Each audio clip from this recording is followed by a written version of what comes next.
Thrive was the wake-up call that had Eric and I going, hey, you know what? There's a chance for us to be able to get back to that motion interactive world. With Thrive, you can tell stories again. It allows you to build an interactive experience that resembles the things that we did with Flash. It's a different paradigm shift. You have to think in terms of state machine versus timeline, and so you have to shift your mindset.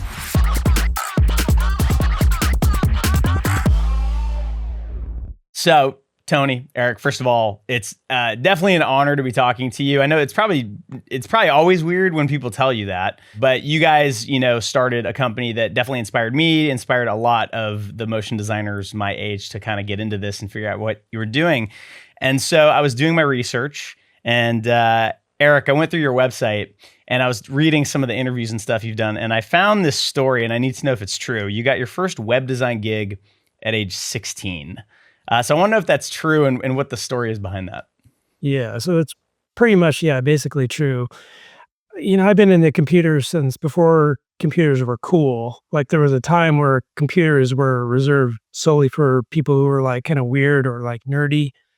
And so I think I was maybe like 10 years old when I got into PCs because I was originally wanting to be a comic book artist. And so I was scanning my digital art into the scanner and then coloring it in Photoshop. And there was a person in my Spanish class who saw my art and he's like, your stuff's really interesting. It's really amazing.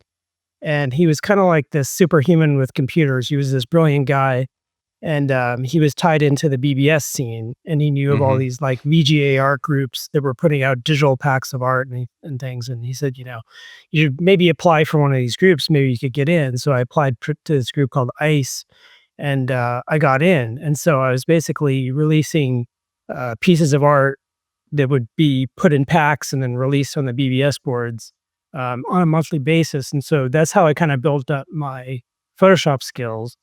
And so I had kind of a strong foundation in Photoshop. Wait, hold on right there. I need to double check. Yeah, I think the statute of limitations ran out on ICE's issues. So I think you're okay. Was this a Where's site? Was that? No. ICE was a cracking group. No. ICE was a digital art group. Yeah, strictly digital art. Was this ASCII art? Is this what we're talking about? Like, because I did BBSs too. There were ASCII art groups and there was VGA art groups. And Got it. ICE was strictly VGA art. And they just released digital art packs. So it's basically like a pack of JPEGs in a zip file that would be available on different BBSs or whatever. And you were what, 16 about that time, 15? I was about 14 or 15. Yeah. So I was pretty young. Because it was about that time too that I was running a BBS or two, and it was called Private Society, and I was part of a group called the Humble Guys, and we were a cracking group. Let's really quickly just because I know a lot of our audience have no idea what a BBS is. Oh my God. Yeah, Eric, can you explain what a BBS is for the 20-somethings out there? Yeah, so for the people who don't know, early on, the internet was mostly comprised of people dialing into other people's computers with a modem.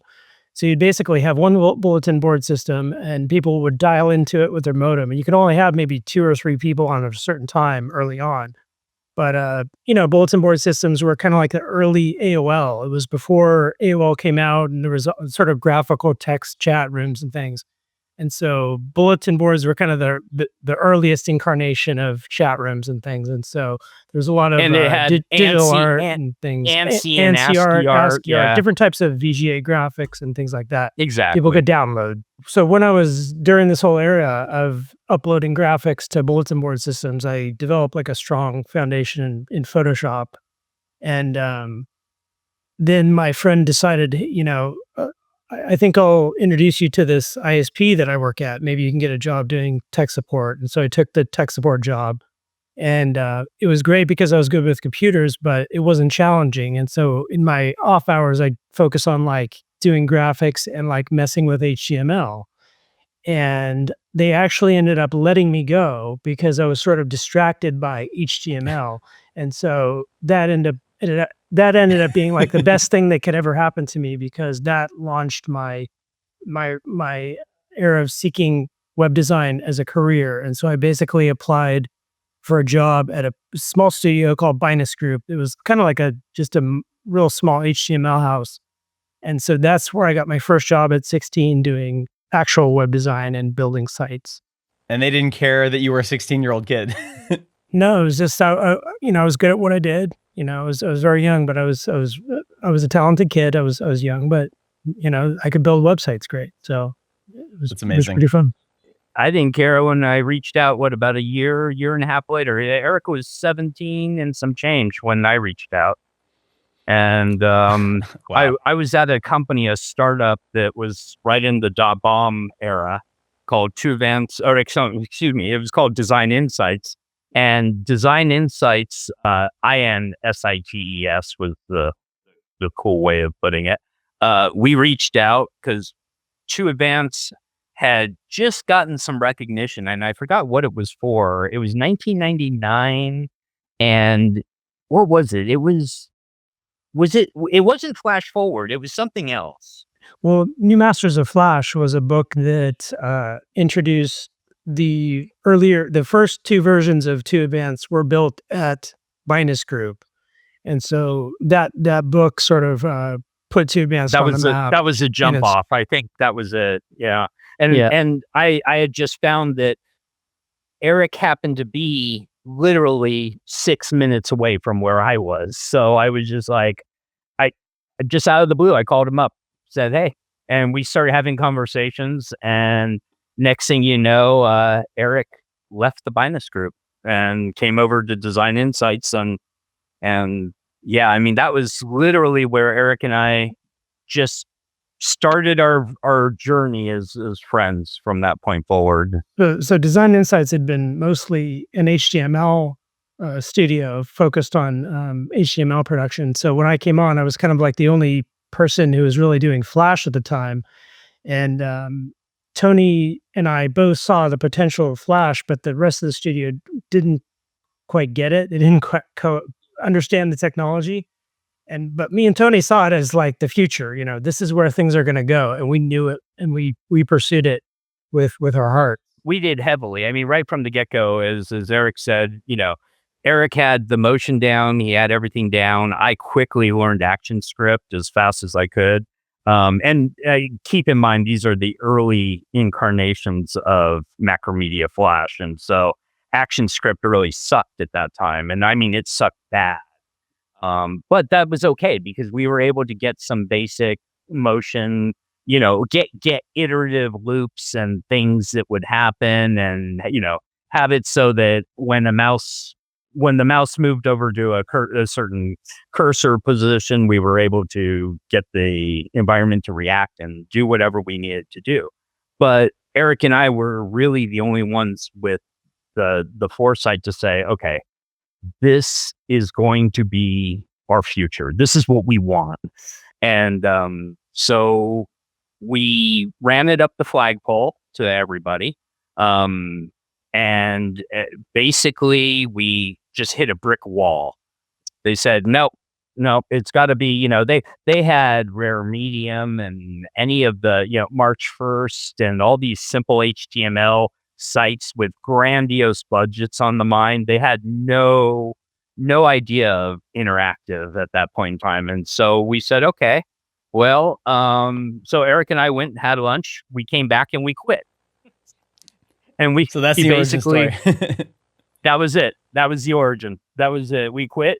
And the very next day we started 2Advanced. We had a heck of a time. Eric had come over, and the Binus Group decided that because Eric created 2Advanced first, the first incarnation of 2Advanced came out when he was at Binus, they decided they owned 2Advanced. And I come from a long lineage of lawyers and experts in intellectual property. And I can tell you it only took an afternoon to get them to freak out, release the domain, and never talk to us again. It was great. But yeah, so from that day forward, that was at the end of November in 1999. In fact, next month is officially our 25th year. 2Advanced Studios. It was at the end of November of 1999. So yeah, it's crazy. That's amazing. I kind of wanted to, set the stage for everybody, especially the younger members of our audience out there. I mean, 1999 feels like a different universe ago. I actually, right before this, I looked up what were the top songs on the radio in 1999. So it was No Scrubs. Okay. Hit Me Baby One More Time. Oh, and no. I Want It That Way. I mean, it's nostalgia. Oh, wow. And, I remember, so like in 1999, that's when I was a freshman in college. And, the internet, like broadband, was just still kind of a new thing. Most people I knew didn't have cell phones yet. Yeah. And Flash, you didn't have YouTube. I don't think you had Vimeo. I mean, it wasn't easy to learn these things either. So how did you get, what was it about your backgrounds, or like, how did you know that Flash was going to give you a capability that over the next, 5, 10, 15 years you felt pretty sure this is going to grow into something really cool? You want to know the truth? The truth is we had no idea. I mean, our vision and our periscope did not go out 5, 10, 15 years. It went out about an hour and a half. If we could look an hour and a half in the future, we were doing pretty good at that point. But I think what happened was that the passion for telling interactive stories was something that I was doing for a long time with like the simplest technology. Like I was using PowerPoint to animate graphics and sound and stuff, just really primitive, clunky ways of, creating a little animation when I was young. And I wanted to do this, but on the web. And I knew that sites that felt like movies would be something that people would want to use. And I think I'd seen 1 or 2 sites where it was just basic circles moving around like a nav. And it was incredible that it could do that. But I saw that beyond what the navigation was interesting or whatever, I saw that you could do way more interesting stuff and tell really deep stories with this tech, and that people love movies. Like people love story. That's just who we are, is we love hearing stories like around the campfire or whatever. And I realized that this is going to be the way that makes the web interesting, almost like a film or like a cinematic experience. So I knew it was going to be huge. What's the story behind, because the site that I think really made you, well known and popular in my circles and in the MoGraph circles, was your V3 site. Was that the first site you guys did after leaving your previous company? And like, what's the story behind that? Yeah, we had just finished the V2 site while we were actually at the Design Insight, and we released it while we were there. And it was immediately, as we left, we had already just kind of conceptualized the official logo, the rounded logo that has the 2 inner circles. That literally happened the day after we left. And Eric, correct me if I'm wrong. We built that V3 site in 15 days. Wasn't that about right? From start to finish. It was probably one of the quickest sites I've ever designed, to be honest. It just like, it had been building in my head for a long time. There was a long period of time where I was designing things in my head. And so I had this vision of it. And so when it came time to do something for the company, it was like, here we go. I'm going to give it all I got. And I took all that sort of creative energy that I had building up for years, and I put it all into that site. I put my heart and soul into that thing, and it just came right out in like 15 days. It was just like boom, boom, boom, total flow state. Yeah, and to be totally truthful, we had to make it happen really fast because we needed money. We had to pay bills still. We were at the infancy of our kind of careers on that side of it. I mean, it was Eric and myself, and we had one other who came on to help us on the technical side, but we didn't know where our next paycheck was going to come from. We had no clue how we were going to pull this off. We just went for it. We just said, we got to do this. I mean, we knew in our heart this was the right move. I was coding at the same time. Eric was designing. We literally, we opened up Photoshop. We used Photoshop, but the funny thing is we quickly abandoned Photoshop because it was slowing us down. And so as we got to the end of the thing, he was just doing page after page after page straight in After Effects. In Flash. Straight in Flash, yeah. Yeah, Mm-hmm. straight in Flash. And I mean, the only thing I think we had to play around with is figuring out how we were going to do the clouds. So we had it was at a time before the advent of FLV, and so we had to figure out how to do a JPEG motion sequence and got it. and And make it work. FLV, just for my younger listeners, FLV was like an old video Flash format. Yeah, it maybe predates H.264, I think. Yeah, Exactly. FLV was what Adobe created as an add-on to Flash, or an adjunct to Flash, in order to make it, one, work for what they call progressive downloads, meaning that it would actually stream itself in some propositions, or it could otherwise be set to pre-download, and you had more control over the playback so that you were going to get less. The theory was you would end up with less choppiness. But since this was a time long before that, we basically had to come up with a motion sequence that would just play back at, at that time, the going standard was 25 FPS, or frames per second. That was all of our video all of our Flash was done at 25 FPS. So. Yeah. So Eric, I want to ask you about, where that kind of energy came from. Cause we do a pre-interview questionnaire with everybody that comes on the show. And you gave, I think, one of the coolest answers I've ever gotten to these questions. So you said that you use your love of esotericism and metaphysics, the study of the structure of reality, to fuel your visual style. And it's funny because years ago I interviewed one of my favorite artists. His name is Bradley Munkowitz, but he goes by G Monk. And he mentioned you guys as an early, kind of inspiration. But I imagine he would, he would empathize with what you're saying, Eric. So I'd love it if you could talk a little bit about that, because, and just to frame it, that V3 site, I remember, if you look at it now, we've all seen a million things that look like that now, like the Iron Man HUD, and that style kind of has been established. But in 1999, it felt or 2003, whenever that site came out, it felt very cutting edge. 2001. 2001. Okay. So where does that come from, for you? Like, have you always just had ideas like that? And how does esotericism sort of play into it?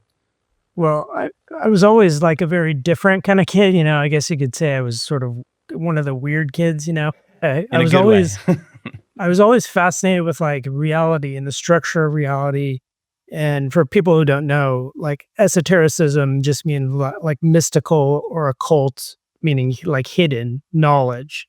And if you're talking about metaphysics, that's basically like the study of the structure of reality. And, ever since I've been a little kid, I was always questioning, like, what is this reality? What is consciousness? What is the underlying structure of how things work? And so in pursuing those questions, I was always studying different topics like alchemy, Gnosticism, just the really interesting forms of philosophy that dive to a really deep level of how things work in the world. And so I would take that sort of knowledge that I've always been pursuing, and I would use that to sort of fuel my style and to drive the things that I design and that I construct, because I want to transport your mind to a new place. I want to build experiences where it takes you deep into something where you are locked in and you feel like you're literally in a different dimension or a different reality. And so it's sort of my pursuit of like those interesting topics that has created my style over time, and that futuristic sort of edge to it. Along with the monochromatic. Well, we also found that at that early time, having a monochromatic spin to everything, where everything was shades of blue, as it were, we found that it led more to inspire people's imagination and get people thinking and getting people to enter kind of that realm that Eric was fashioning. Yeah, and there's a lot of science behind like color theory and the frequencies of colors and everything. And I'd been doing a lot of research and study on the color blue, particularly, and the frequency that it fits within. And that's what sort of drove that totally blue look, and deciding to just do everything monochromatically, where that's sort of a strange way to approach a website. It's all one, shade of blue, which just made it sort of a unique site. That's when we first got our Zoolander kind of, because it was steel blue that we were going for at that moment in time. And so we were a cool Zoolander before Zoolander was cool. So we had it before him. So back then, I can remember getting into college and getting broadband for the first time, and you'd get on websites and there'd be, little gifs of hamsters and music playing and stuff. And, the aesthetic of the web back then was kind of all over the place, but for the most part, it was pretty bad.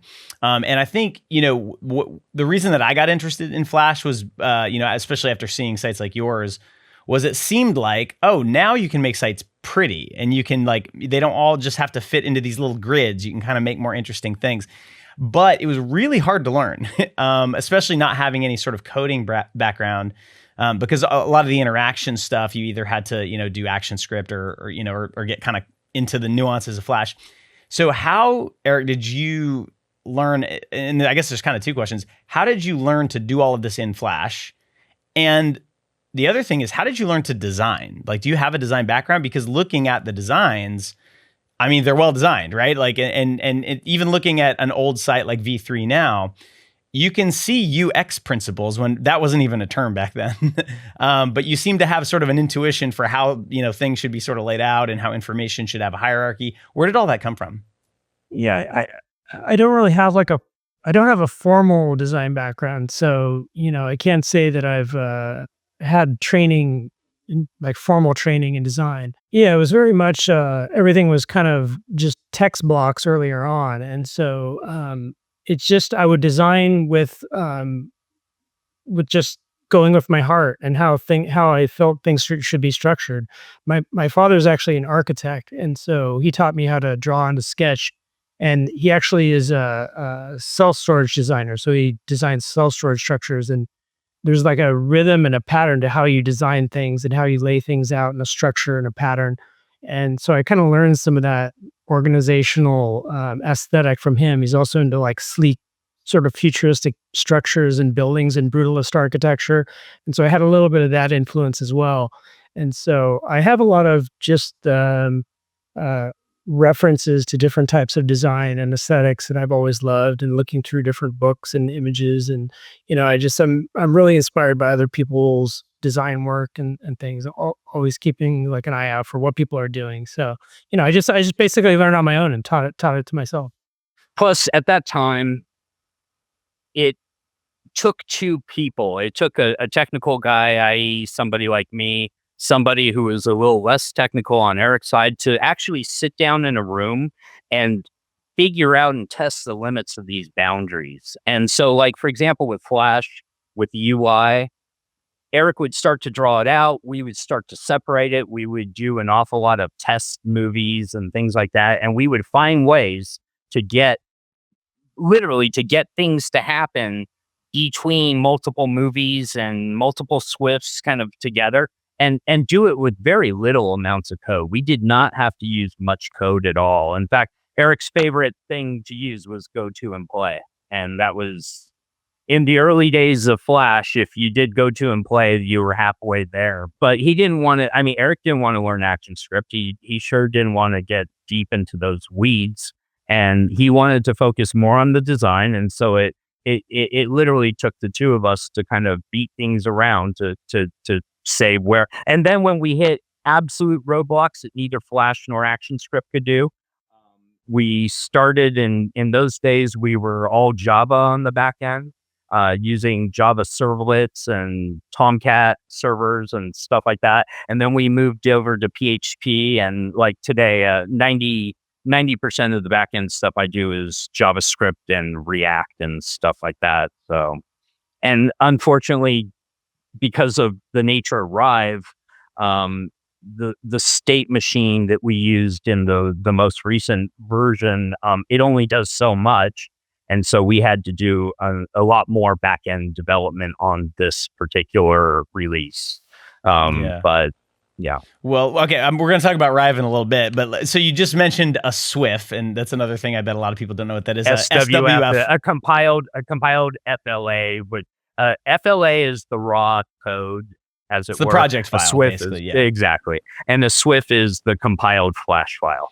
Yeah, that's like the animation file that the Flash player would play. And I'm gonna quote somebody. I asked my audience if they had any questions for you guys, and Mark I actually don't know how to say his last name. Zwaneveld. Pretty sure he's Dutch, so one of those. But he'll love that I'm reading this out loud. So he said, 2Advanced got me into motion. I remember getting my hands on a decompiled Swift file of V2 of their website and being amazed that the magic wasn't some complex scripting, but simple, tasteful animation. And Eric, that's the thing that really jumped out to me because, back then when I heard animation, I probably thought of movies and characters and maybe like some graphics you'd see on commercials.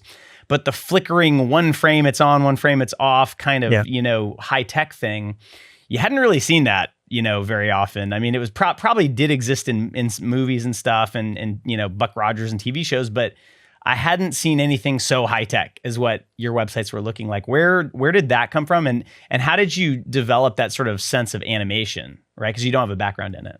Yeah. So most websites up to that time, there had been Flash websites preceding this, and a lot of them were very clunky in terms of the animation. It was like they would typically run at like 12 frames a second. It would be sort of like a stuttery animation, and everything was kind of slow and clunky, and nothing was really precise in terms of the motion. And I just decided, I think we need to crank the frame rate to make it, super fast and smooth. And you need to pay close attention to every single frame, what the eye is doing, which elements the eye is tracking. And, I'm also a drummer, so rhythm is always something I've been into in terms of I love you. precise tempos and everything. So a lot of my animation rhythm style comes from being a drummer for over, 5-10 years. And so I would basically stagger elements almost like a drum fill to where your eye is watching a certain element and then I'm introducing other elements over here. So I'm always paying attention to where the eye is looking, and I'm doing things in a very precise, calculated way to make it look like a precise dance of elements. It's well calculated. That looks like love went into it. And so there's a definite choreography that goes on. Mm-hmm. I also come from the music side as well. I'm a guitarist and a bass player. And so, so we're all the guitar in our house. And there's this choreography that when you actually look at the original source code files, the FLA files, you can even see it because Eric never even labeled. He would have 150 layers of things happening, and he never labeled any of his layers. It's like, hey, Eric, on layer 172, does it need to move an extra frame? It was just kind of like, and he looked at it. It was almost like Rain Man. It was kind of like labeling would slow me down. Yeah, you'd see like the old Matrix movie, and he'd be looking at the code, and it's like, yeah, all I see is blonde, brunette, and it's like, yeah. So. That's awesome. Well, Eric, I don't know if you can see my drum set behind me. I'm also a drummer, so. Oh, I didn't even see that. Oh, that's so cool. Yeah. That's awesome. Yeah, that's amazing, dude. It's funny how a lot of animators are either drummers, but they're a musician of some kind. And I don't know, it really resonates with me, the idea of, you've got visual rhythm, and that's like a principle you learn in design. But if you have an intuition for it because you're a musician, and I guess that I'm always curious because you don't have an animation background. I don't really have one either, but I kind of picked it up along the way. But you were so early to doing this. So was it really just intuition that kind of led you to know, like, that feels good? I'm not sure why, but I like it, so I'm going to keep going with it. Yeah, I knew that every frame had to be done in a precise way that was justified in terms of making the animation look as smooth as possible. And so I noticed a lot of people weren't using the easing functions of Flash, and I always was careful to use easing on every single frame. And it was just frame by frame. I would literally go frame by frame and stop it, and I tried to make sure that the composition looked like a piece of art that could live on its own just on that one frame. Even if it passed by for a microsecond, I wanted it to look good to the eye, even though your subconscious is going to pick it up. We had one other benefit going in our favor too, is that because we had a lot of back end coding in the studio, we built a memory profiler. So nobody else had this. And we built an actual memory profiler. And what it would do is it would take all of Eric's movies and it would repetitively play it over and over and over and over and tell us at what points it was hitting roadblocks. And so we would report the roadblocks back to Eric. And then he would go, okay, I could adjust this, I could adjust that. And pretty soon we ironed it out. Now, it wasn't going to be 100%, but it made every bit of the difference back in those days. Yeah, it's funny. I mean, that, most of my career, everything I've made has been rendered, and so you just don't worry about that stuff. And it almost feels like we're starting to get back to that now with tools like Rive and Lottie, where now you actually do have to think about file size and performance again. Obviously, computers are a little bit faster now than they used to be. I wanna hear about what 2Advanced looked like once it kind of got started, because from the outside, and maybe it was just because I was pretty young at the time. I was in college and just out of college. I saw the work and I was blown away by that. I knew nothing about the company. It occurred to me I wasn't even sure what you guys did. I assumed you made websites, but I didn't know which websites or what your clients were. So maybe tell me a little bit about the story of, what did it look like as it grew? How big did it get, by the end? We grew, or we actually blew up overnight. And this is what had happened is we literally had just put together the studio, and not more than 30 days went by, and we got an email from a company called Vulcan out of Oregon. Vulcan is best known as the third richest man in the world at the time was Paul Allen, and that was his company. So everything he did from, buying NBA basketball teams to whatever the heck this man was envisioning, it was all happening through Vulcan. And so it was an invitation from their marketing group to build a new Vulcan.com. And we were sitting there going, oh, this is interesting. So I put in a phone call and talked to their guys. And they said, yeah, we'd like to give you an opportunity. We'd like you to fly up here to Oregon and pitch us. And I was like, okay, pitch you. Okay, no problem. So I got off the phone. I called up Eric. I said, hey, Eric, so we have no money whatsoever, and we've just been invited to pitch building the next big website for the third richest man in the world. What should we do? And Eric's like, oh man, I think we gotta break it to him that we have no money. I'm like, okay. So I call him back up and I pretty much told them, I said, so about pitching you, we can't come up there. Oh, really? Why not? Are you too busy? No, we don't have any money. We're broke. That's okay. We'll come down and visit you. Okay, but we don't have an office either. We're working out of our house. That's okay. We'll come and we'll meet at your house. My house is under construction. Like, I actually don't have a living room. They're like, no problem. We'll come in. We did everything we could to destroy this deal. And somehow or other, they wrote out a check for $250,000 and the rest was history. We built them an incredible website, brand new technology that we had never used before. We used, at that time, it was Macromedia. It was Site Generator. Generator was basically Flash, but it was dynamic Flash. So you could serve up dynamic content.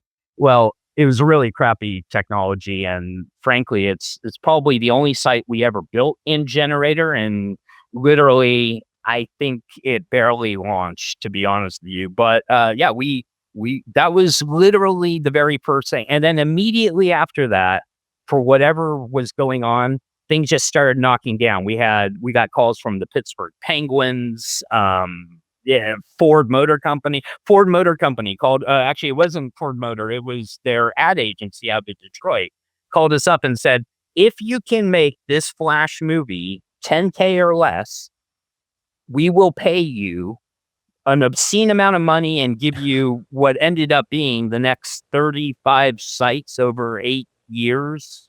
Wow. It was like, yeah. And so, we got all the Ford work that they could possibly come up with. And it all started on being able to make this crazy little banner ad under 10K at that time in Flash.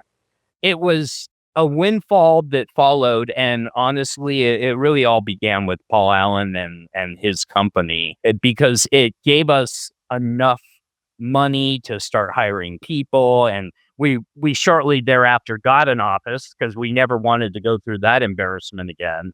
Um, hey, we felt ever more that the stars were in alignment because for the first time ever, everything was just falling down. The dominoes were just all falling over one after another after another. It was very organic, and we were kind of at the forefront of just all these new things happening, and so it was like a lightning in a bottle type of moment, and we were trying to figure out things like how do you make things more usable, and because we had bigger clients with bigger budgets and they needed things to be successful at the business level, and so, you have to deliver at that high level, and so we had to really, mature and figure things out on the fly with new tech and pushing the boundaries, seeing how far we could push it. So it was just an amazing time. We found this, I don't know, I guess this framework to work within as far as how we're going to do the sites without boxing us in too terribly much, still giving us the creative freedom and the passion to be there. But it was a challenge at that time. It was really, it was an interesting gig, and that was in the wee early days of when we first started to advance. So we were really just shocked that we were getting these names and clients, and by the time we were done, well, in 2014, 2015 era, we had done over 240 different countries that we had serviced around the world. Everything from the government of Abu Dhabi to, we did a Formula F1 circuit track for them. It was just kind of like crazy stuff. What did the team look like, Tony, at that point? How big was the company, in 2014, 2015? And what did it look like? Like, how many artists you have, all that kind of stuff? Our biggest point was actually 2013. It was right at the end of 13 that we were at our biggest. We were 75 people, 3 countries. Wow. We had our team in Buenos Aires, we had our team in Southern California, and then we had our team in Japan. 60% of our revenue was coming in from Japan at that time. We were doing, I think billings that year were just around 22 million, I think, in sales. So 75 people, $22 million. I mean, we were still very much in the black across the board, but It's a lot of was people. hell.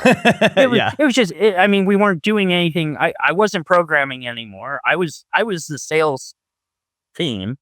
Eric wasn't doing any design work practically. He barely had time to work on the 2Advanced iterations. And we were growing terribly, terribly unhappy at that point, I would say. I mean, Yeah. it's cool to have a lot of excess money, but at the end of the day, we had traveled so far from what we originally were even envisioning.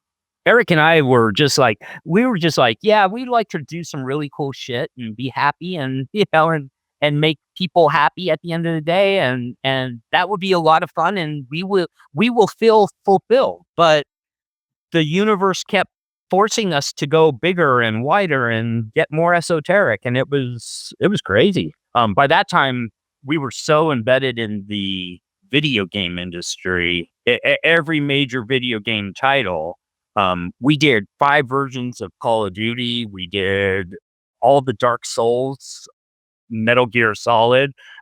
We had 36, I want to say, AAA titles that Eric and I have our name in, that have been published out there and that we can say, oh yeah, we worked on that. And Capcom from Japan flew a guy out with the 3D source code to all of the Street Fighter game. And this guy came with a hard drive actually chained to his arm. And he had to release it to us. We had to accept the receipt of it. And then when we were done using the source code for the 3D characters, because we had the original source code for Chun-Li, and so when we were done with that, we had to call them up.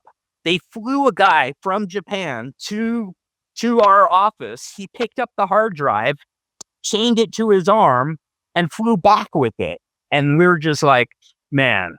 It's like the nuclear codes. Yeah.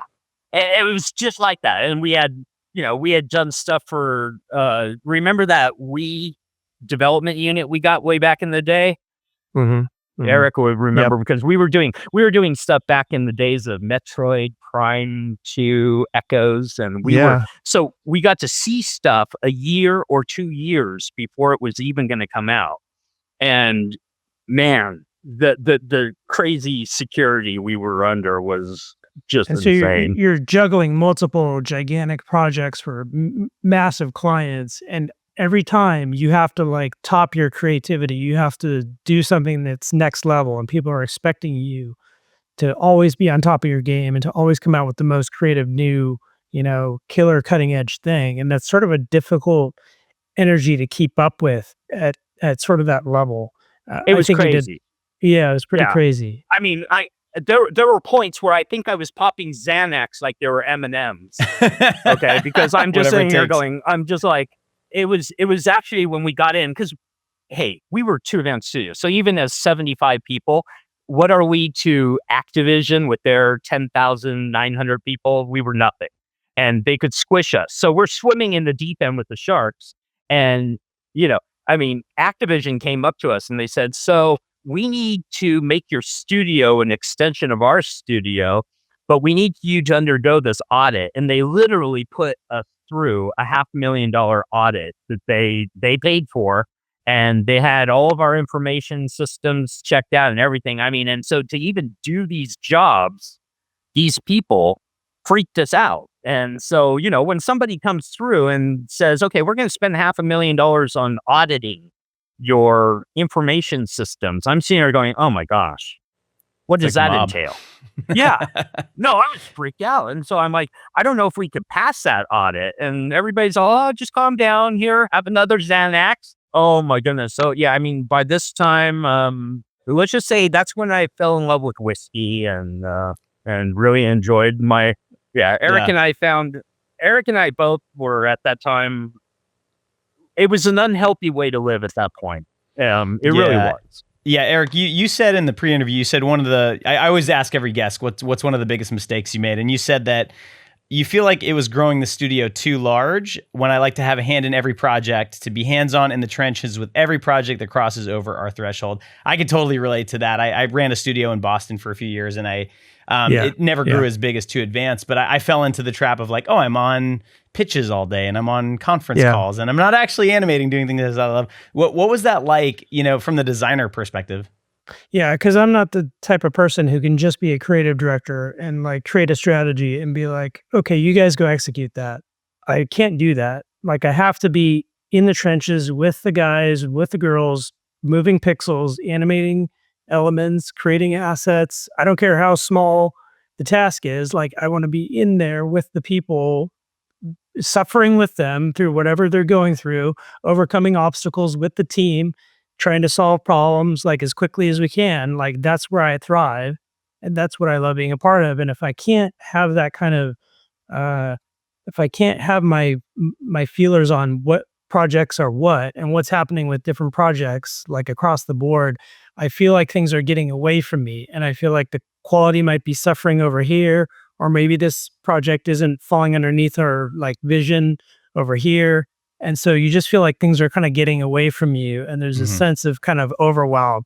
And so I think growing too big too fast was sort of my biggest mistake. And I think at our we were at our best when we were a small, tight team that was like, we all knew our strengths, we all knew our weaknesses.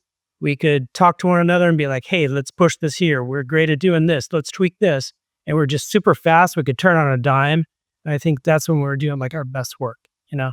And literally, we never fought in the history of 2Advanced until we started getting really big and we had too many employees, and we were fighting over who really needs to be fired because they can't figure out how many pixels are the issue, and stupid things started happening you take on too many projects, and not only do you not have time to do the work, but then you do the work sloppily. And I think I told you is that, there were times that I would say we had to sacrifice, or we made sacrifices in the quality of our work, because we were trying to hit a deadline, we were trying to hit a budget, we were trying to hit something, and we were relying on a lot of resources that weren't as vested as we are and weren't as, I don't know, as intense emotionally about it. They're just like, yeah, it's just a job. And we're sitting there going, no, it's not just a job, it's the job. And we couldn't get people to see the same way as we did because they're all, no, you guys have teeth in this game. And we're just like, It's the founder's dilemma. Yeah. Yeah. Yeah, I mean, like scaling any company is hard. Scaling a creative company like an agency is very, very hard. And 75, I mean, that's a pretty big team where you probably had some layers of management and stuff, and it gets squirrely. And then you probably started hearing around that time these whispers, Flash may not be around forever. There's this new thing that's catching on called the iPhone, and Steve Jobs won't let you put Flash on it, and websites are going mobile. And it was around that time that I think you guys kind of fell off my radar. And I honestly don't know what the both of you did in the intervening years up until very recently. Before we hear that answer, I want to know, are you digging this Rive stuff? If you want to learn Rive from the ground up, there's no better place to start than with our recently released Rive Academy Volume 1 training. The course is built to teach you exactly how Rive works so you have a strong mental model of how to build interactions in the state machine, how to layer animations in real time, and how to ship your work into actual working apps. You'll watch as we build a fully functioning set of interactions from start to finish, and you'll even get your own challenge to complete to see if you've really learned Rive. This is just the beginning of our Rive curriculum, and if you have any questions, just reach out to our support team. Companies like Notion, Figma, Duolingo, and of course 2Advanced are already deep into Rive, and the opportunities for motion designers to work in interaction are heating up, so we hope to see you in class. Now, back to Eric and Tony. I gotta tell you, it wasn't because it showed up on the radar one day that somebody was going to kill Flash. We knew it was going to die. We knew it was going to die long before because when you do that many projects over that many years, you just, by the time the announcement actually hit, I took a stock of our studio work and I was like, Eric, this isn't that big of a deal. 25% of our work in the studio at that time was Flash related in some way, shape, or form. So I'm going, yeah, it wasn't that as much as I think Eric said it well to me at one point. He said, I have a bittersweet issue with this. This whole thing is surreal because Flash is what gave us our imprint. Put the footprint on the moon, as it were. Mm-hmm. But then we had jumped around. That pretty much the surface of the moon was decimated. It was bittersweet because you have this tool that's like an infinite canvas. Like you can pretty much do whatever your imagination wants it to do. Like it's wide open. And so when you lose like a tool like that, it's literally like your paintbrush being taken away. You feel like directionless a little bit. So on that side, it was definitely something that was sad to us. But on the other end of it, it was a little bit of a positive thing for us because it gave us a reason to sort of take a breath and be like, maybe we need some time to recoup and to figure things out and take a little bit of a break because we've been producing these high level Flash sites for so long. It was sort of a long slog, and we felt the energy kind of like letting out a little bit, and so we decided like let's take this opportunity to sort of figure things out for the future. So what happened? So it's 2013, 14. You guys it sounds like you're totally burnt out, and then there's this seismic shift in the technology. So what happened to the company, and then what have you been doing for the past 10 years? So I immediately called up our Japanese partners and cut a deal with Japan. And it just so happens, they were just about to put together a roll-up. And they had bought, basically, it was a major purchase that happened in 2016 when they bought Razorfish and Sojensu, which is the largest ad agency in all of Japan, bought Razorfish and several other digital entities. And we came along for the ride, basically, is how this came together. But, it was going to pay some money and get us out cleanly, as it were. And it allowed us to closed down the business so nobody would sue us into oblivion or whatever the case might be. But, Eric and I knew we just needed the time, and we knew that we needed the space to do things at our own. So I kept consulting with Dentsu. I speak Japanese because we haven't told all your folks that I'm in Japan, but after 20 years of business in Japan and so on, you get used to it. So I live in Japan full time. Eric lives in New Zealand full time, and so he speaks Kiwi. Which just means he puts extra mayo on everything. But yeah, I mean, seriously, it was a good time for us to take a little bit of a break. And Eric, you can speak to what you did. You did a lot of stuff, actually. You were more active than me. Yeah, so I took like a year-long sabbatical to New Zealand, and I don't know what it is about New Zealand, but I was totally drawn to it, just the nature, and I'd seen films with New Zealand, and I always thought it was beautiful, and I was like, "What's the total opposite of like high-paced Orange County culture?" And I was like, "Rural New Zealand would be amazing." And so we filled a container with all of our belongings. We moved over to New Zealand with my son was like probably a year old. And we basically just traveled around the country, and I just kind of like let loose, relaxed, recharged. And then I think at that point I said, I love this place. I want to set up a studio, and I want to just go straight motion graphics. So I basically just went back to my roots. I'd felt like so caged in by web, constraints, like technical, usability rules and all this stuff. And I was like, I want to do totally the opposite. I want to do pure motion graphics, no holds barred, and just do pure animation for the love of it. So that's what I focused on for many years. I just did motion graphics for conferences. I did a bunch of documentary films. I worked with some awesome sci-fi directors doing VFX shots and learning how to do, compositing a little bit better. And so I just honed my animation skills from New Zealand. It was a great way to get back your chi and get back that piece that you lost because, Eric's described his house. I've never been there, but he's described, what is it again? 4 acres that you live on? Something ridiculous? It's basically, it's a 4-acre homes.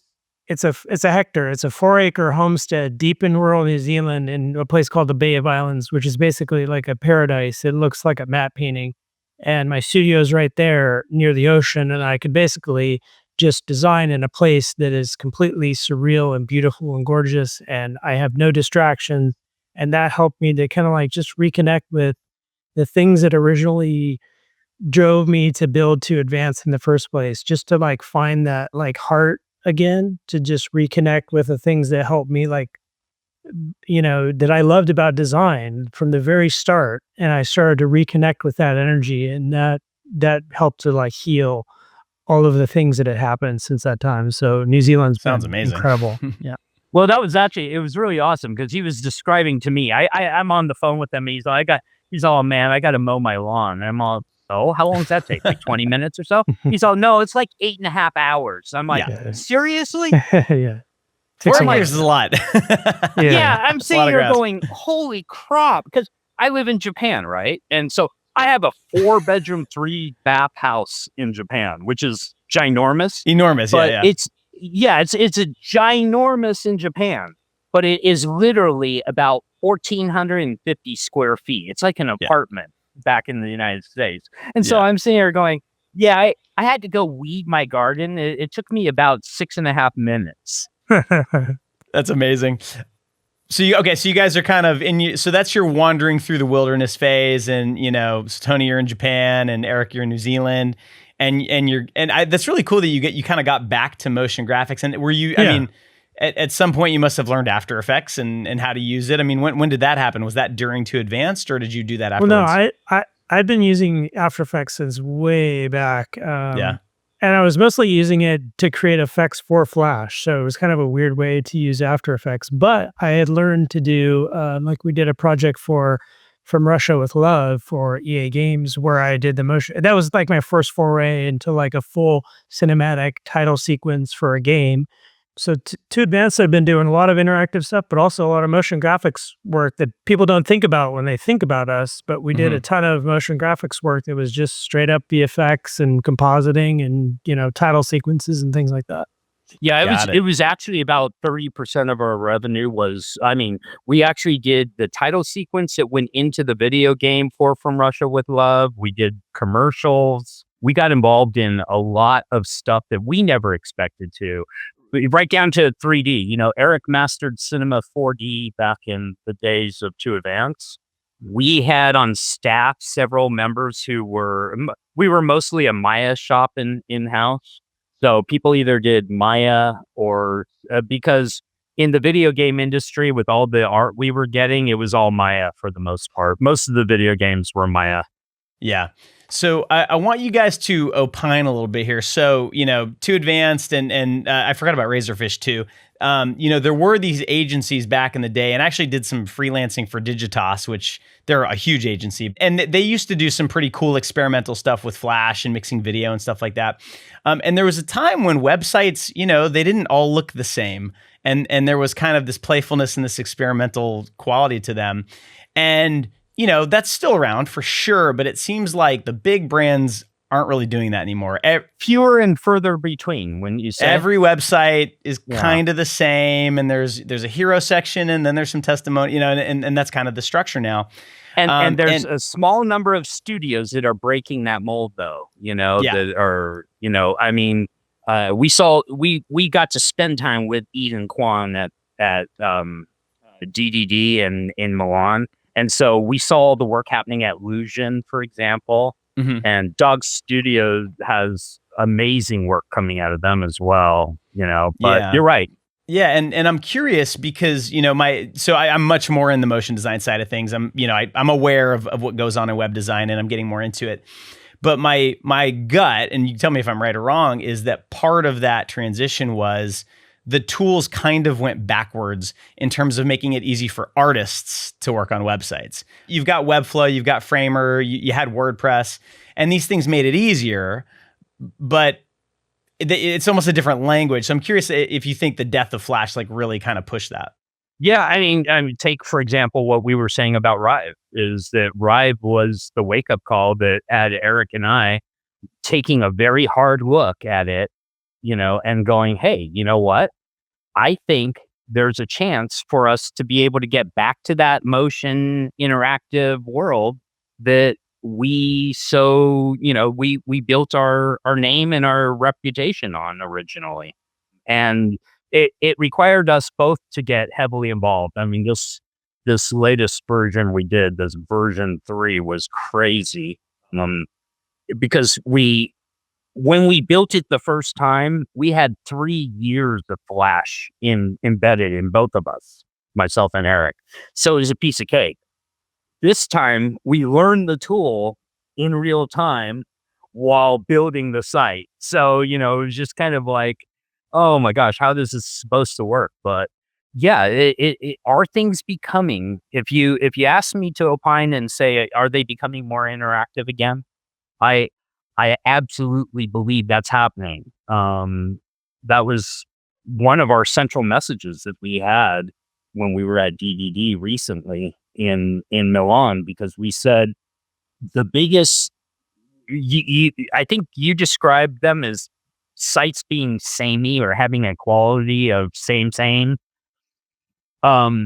We've noticed that as well. And that's actually what kind of got to us, is that we were going, gosh, guys, what's happening?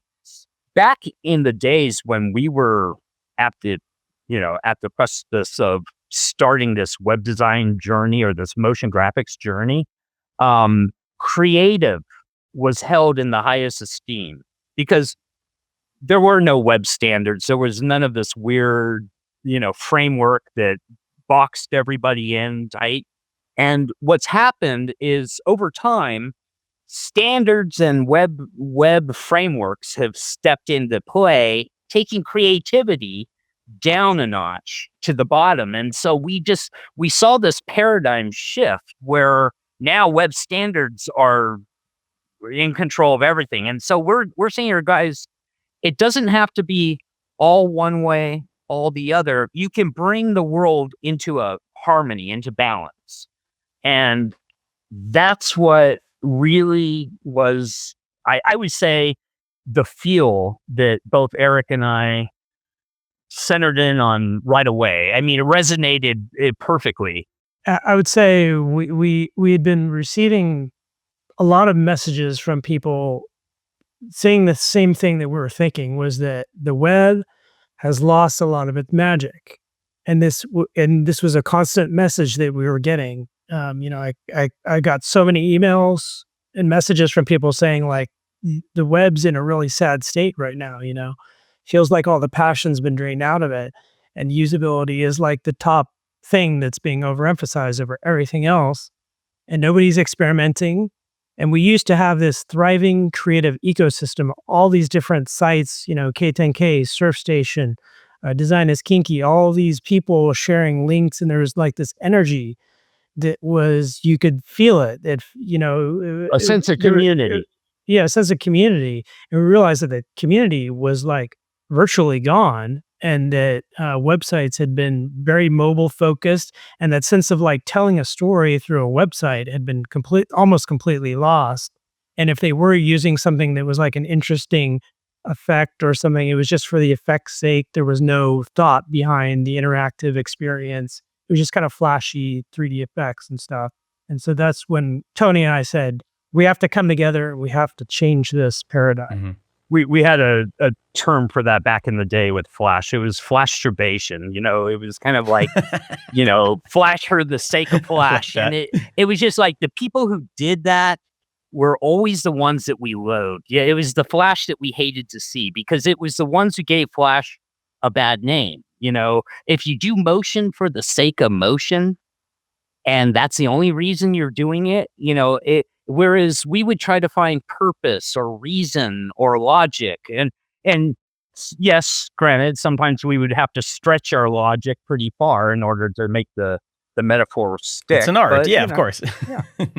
But, that was part of the storytelling, which, and that was the thing that Eric used to get. He got most angry when we went off story. And it was whenever the site, the design, the motion, anything we were doing, even the audio, was going off story, that's when he started losing all passion for it. And that's when I pretty much, I honed into that immediately. And I'm like, yeah, I don't know why people don't see the story, Yeah. And that was it. So now we're kind of heading into the future of all of this stuff. And I wanted to ask you guys about Rive, because you've been very publicly supportive of it. I'm an advisor to Rive. I think you guys are ambassadors for Rive. So, we all sort of have vested interest too. But the reason that I agreed to be an advisor, and we just released our first Rive course, and I'm in love with it, and I think it's the future, is because to me, it does two things. One, it solves a huge technical problem between designers, animators, and developers, right? And that problem is still very much, I just had an interview with a couple of guys from Google yesterday, and they don't use Rive yet because it takes a while for a huge company like that to integrate it. And they were explaining their process, and it's still just as clunky and tedious as it was, 10, 15 years ago, using Lottie and code and stuff like that. But the other thing is that I'm looking at the experiments that I'm seeing people who are learning Rive post, and it reminds me a little bit, it brings me back to those early days where, maybe the button is shaped like an animal, like just stuff like that, yeah. Where if you're designing in Figma and then you're bringing it into Webflow, you just don't do that. I'd like to ask you, Eric, first, because you're the animator, designer. What is it about Rive that's gotten you really excited? And then Tony, maybe you can talk after that on the kind of technical side of how does that help actually building things. I animate too. Don't worry. Oh, beautiful. I mean, it's real simple. I mean, it comes back to telling stories. I mean, with Rive, you can tell stories again, and you can do that. You don't necessarily.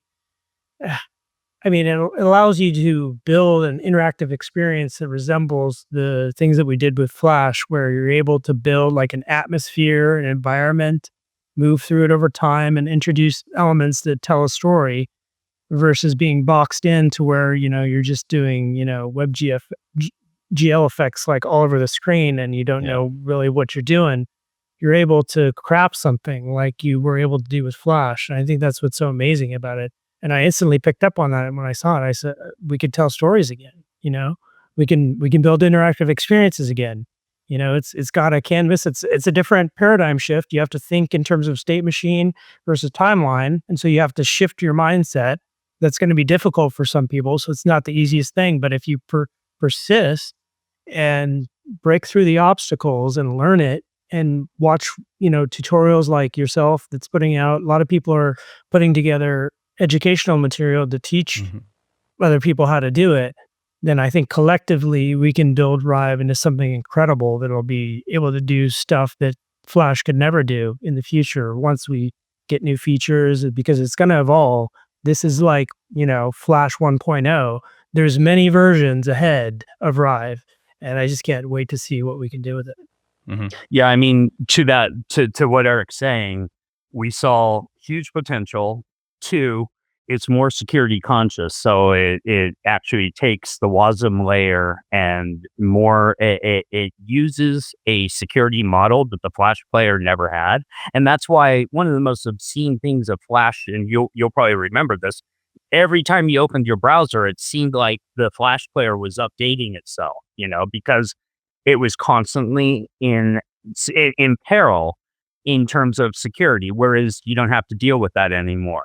These are all things of the past that we no longer have to really concern. Actually, the version 3 expansion site is a great example. Like I said, both Eric and I had picked it up at exactly the same time. The part that nobody realizes is I actually did 80% of the animation on that one. So all the motion you see, yeah, that was actually me. And the reality is that we found that the two of us can work more closely than we ever did before with Flash. With Flash, it was very much, you had to take the file, hand it over to the other person, and hope that they were going down the right road. And it was this back and forth thing that we had there was to do no all cloud. the time. Yeah. No. Yeah. And they weren't building team utilities, and they weren't thinking about that. Whereas Eric and I actually saw this, and we were able to divvy up the work. So literally, I focused in on that intro movie and getting, that very first sequence to happen, where Eric started getting into the UI and the interface and having those open up. And pretty soon, what we were able to achieve was a perfect, seamless replica of the version 3 website from 2001. I mean, which is one of the reasons people have asked us. They're like, why didn't you upgrade the graphics? It's like, well, because then it would not have been V3. It was built originally at 800 by 600. So we did upsize it quite considerably, but I mean, from 800 by 600 would have been a tiny little window on the screen, but we didn't take it fully because, the girl who sits against the wall, she's iconic. I think we spent an entire day just getting the little details of how that operated and such. And we wanted to do that once again. We had some technical journeys to overcome. I'll say that 80% of things that we built before using simple action script, we could not redo and Rive at this point. And so I had to write maybe a month's worth of additional React.js code. So, but we're actually, just to give you an idea, we're going to open source everything we did for version 3 this month. Amazing. So one of our big pieces of announcements that we have is we're going to be posting the project, all of its source files. We want anybody and everybody to go ahead and, critique how we did things, knowing that we did it using a version of Rive. Quite frankly, if the brand new responsive UI, if I had that back in June, I would have been a whole lot happier. They're adding features. It feels like weekly. And it's kind of hard to keep up, especially when you're teaching it. We have to be very careful. Like, we don't teach too much, because I kind of know in 3 months it's going to work differently. We do joke about it is that because as we sit here today, We still don't have the glows, the shadows, the Gaussian blurs and so on. And so, there were a few things that we were just like, oh man, we need those. They're coming. We've seen Yeah. the features. And so we know what's coming down the pipe. And so we're not trying to give away a date or anything like that. But yeah, we had to we had a few challenges, but you know what? That's part of the fun. I think what's so cool is being able to talk to the actual Rive team and tell them our pain points and say like, we ran into trouble here, what can you guys tweak, that can help us out? Like, to give them the mindset of how we work and have them upgrade what it can do to fit like our workflow. We're trying to work with them to help them evolve the software to be able to do things that, would be great for us to be able to do in the future. So I think working together is going to make it just an incredible platform. And we announced our Discord just about 6 weeks ago. And, we have just shy of 500 people or whatever, but they're coming on and sharing with us what they're learning in Rive. We are, Eric and I are on Slack with Rive and the Rive engineers. And so we get as low level, and they answer us super lickety split, super fast. I don't know. Close enough. It's actually worked out extremely well for both of us because we knew that there were going to be some limitations as to what we were going to be able to do in Rive. But at the same time, anytime we had a pain point or something like that in our way, they were super fast to fix it, put it in motion, and honestly, pop a release in place in a matter of, in much shorter time than we ever expected, to see something. So yeah, it was nice. Where do you see, so this is one thing I'm really interested in. It's kind of, to me, the most interesting thing about something like Rive is that, our audience, primarily, they're working in motion design, sort of in the traditional linear way of doing it, title sequences, ads, social media posts, stuff like that. And there's always been this gap between animation and code that's been pretty tough to manage, especially for artists.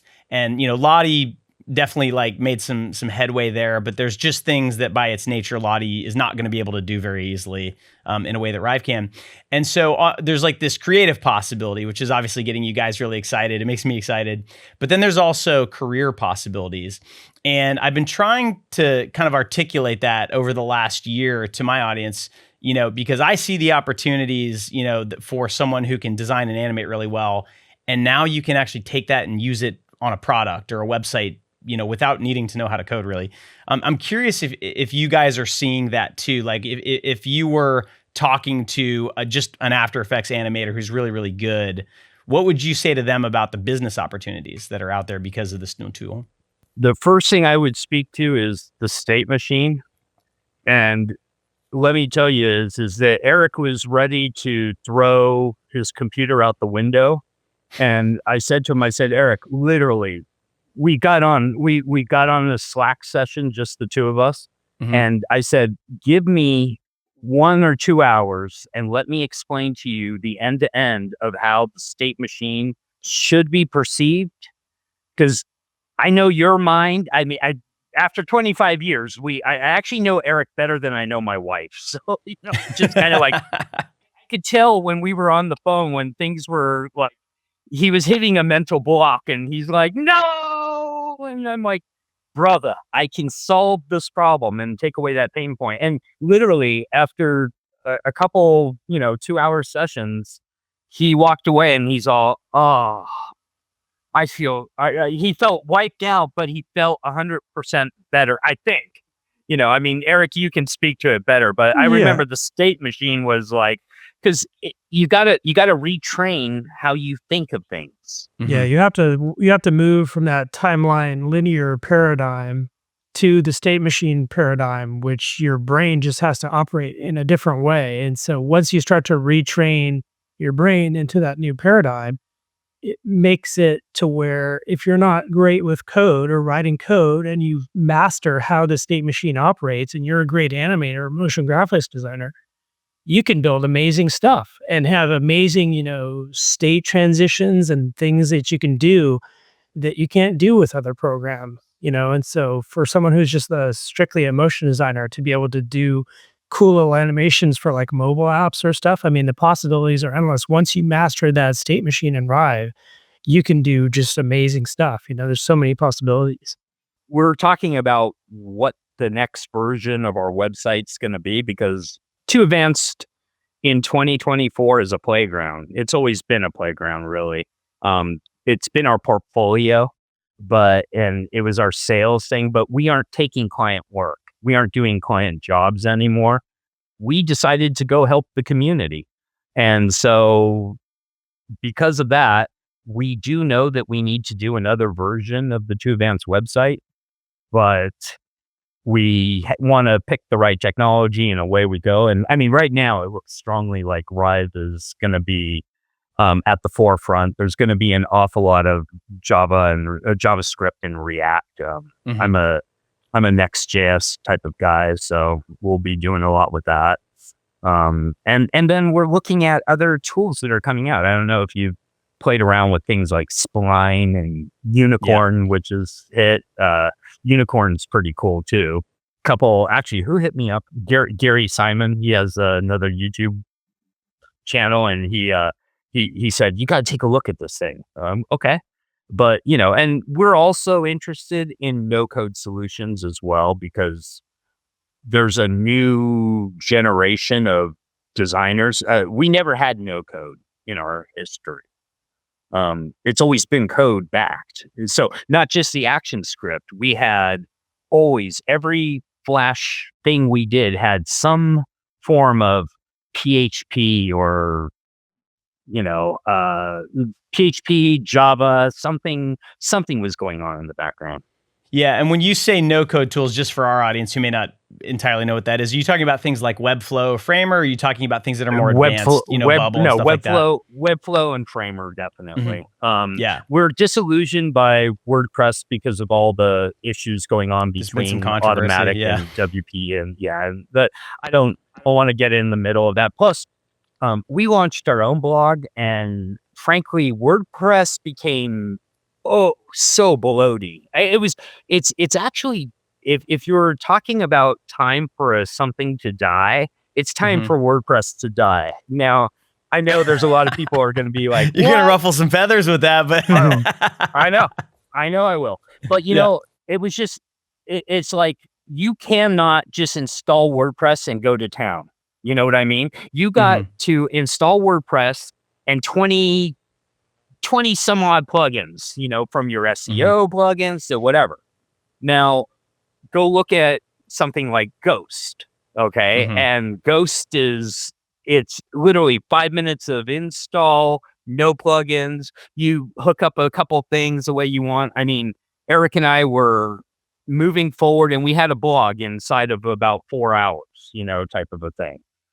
I mean, to do anything in WordPress in 4 hours, just not possible, and it's way more complex. And I mean, it's come down to, if you want WordPress to do something meaningful for you, you either have to have an elaborate weave of PHP knowledge that's going on at the same time, and you got to get into the plugin, and then there's security issues and all these other things. So, I mean, I love it. I loved WordPress. It did its time for me and everything. But, now as I see that world going to hell, and just the simplicity, Eric knows, because even his own blog site that he has is WordPress, and probably has no less than 12 plugins on that thing, whereas, our Signal blog, we had 0 plugins, and we were up and literally with the design and everything in 4 hours. We were happy. And sometimes being limited like that actually helps. So yeah. Well, let's start to land the plane here. You guys have been so generous with your time, and I've really loved going back and feeling the nostalgia and everything. And but I kind of want to end with what the future now looks like. So for both of you, 2 Advanced has this legacy that you're now carrying on. I did not know you, as you just said, you're not going to take client work, or at least initially. So what is the vision for the new 2 Advanced? And maybe we could start with Eric. And specifically, I'm curious what you think about exploring different aesthetics and stuff like that. Well, yeah, Tony and I came together recognizing that, a lot of the design community and the spirit that we had during the Flash era has largely gone away, or it's just not the same as it used to be. Mm-hmm. And based off of all the feedback that we've gotten, we decided to join forces again. And we felt that if anybody could maybe have a chance of bringing a little bit of the magic back that used to exist, that maybe we could be the people who do that. And that's a message that we put out at Digital Design Days in Milan. And I can't tell you how many people came up to us and they said, "Thank you so much." Yeah. It It was an aha moment for a lot of people. Yeah. And it was just an amazing moment to hear people say, like, "This is what's needed. This is the time. Thank you for drawing a line in the sand. This is very important to us. And we agree with you wholeheartedly, and we're behind you 110%. And so it was important for us to hear that, because that's our mission, is to rebuild the community. We're trying to do that in a lot of different ways, where we want to do, the Discord, the blog, and get people talking again, get people building sites, community sites. And I told the crowd at DDD, I said, this is an effort that's going to take everybody. It's not going to be just 2 Advanced doing this. We need everybody to get involved and to build stuff and to build that community back. And so that's what we want to do, is infuse that energy and that spirit back into the web. And that's the new goal. Bring things back into balance, because we keep pressing. When we were at DDD, that was the other thing that everybody came back to us and said. They said, what you guys said about balance and how things had shifted, creative focus, and now web standards and so on. Because there are people, this is not uncommon, is that there are people who have picked a career of web design and they feel so dispassionate about their job. Okay, because that's what it is. It never was a job for us. We loved doing this stuff. Mm-hmm. We got into it. We just totally loved everything. It was actually Shane used to say, all this and a paycheck too. This is so cool. And and when you can connect and put your life, because you have to do something, right? You might as well love what you do.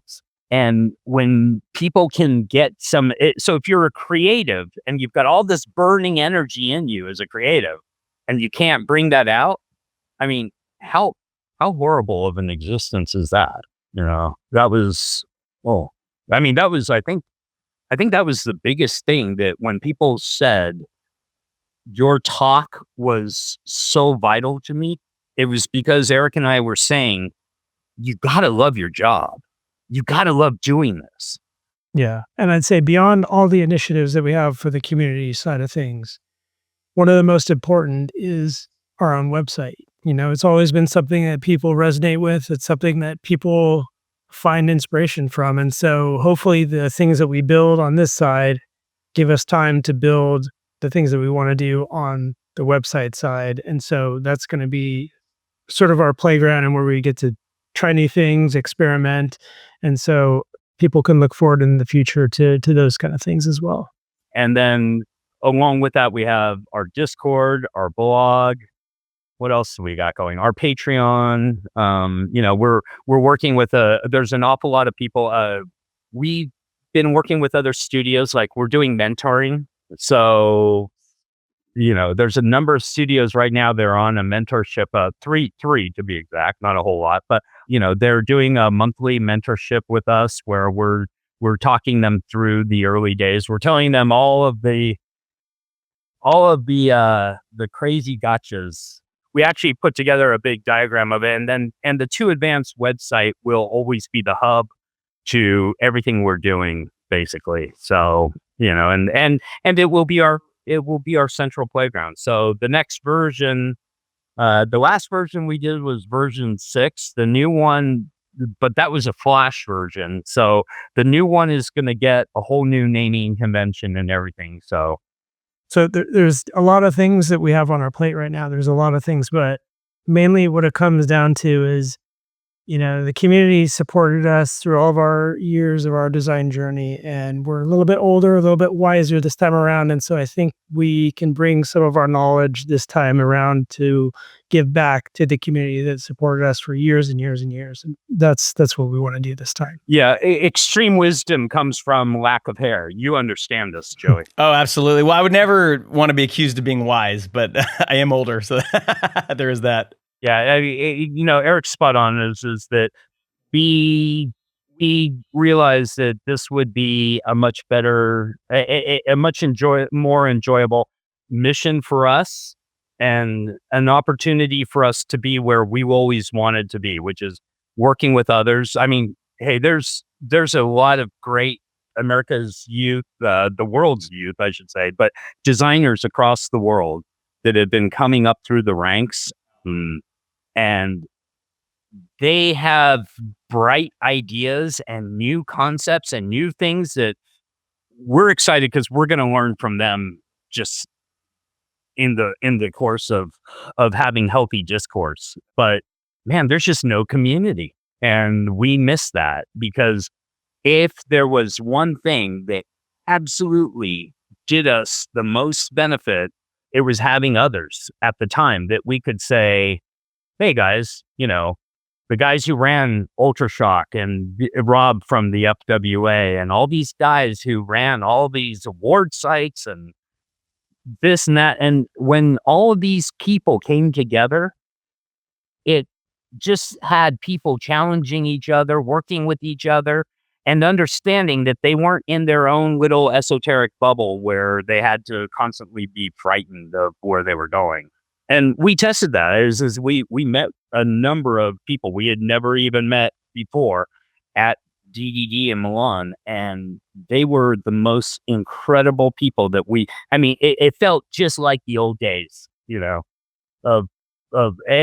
we hung out with the Rive guys too. Is that I think Rive has a tremendous team, and it's because of that team that the product is got some serious legs as far as we're concerned. I am glowing. It was so fun to talk to those guys. If you weren't around in the early 2000s, it's hard to explain just how influential 2Advanced was in the worlds of motion and web design. And I'm super excited to see what they're cooking up in this next chapter. I want to thank Tony and Eric for being so generous with their time and making the scheduling work across Florida, Japan, and New Zealand, and for giving us the inside scoop on what it was like running 2Advanced back in the early days of motion graphics. Make sure you're following 2Advanced to keep up with the cutting edge of web and motion design, and we'll keep you posted too if you are subscribed to this channel. So, click that button. Thank you. And also, thank you for watching, and I'll see you next time.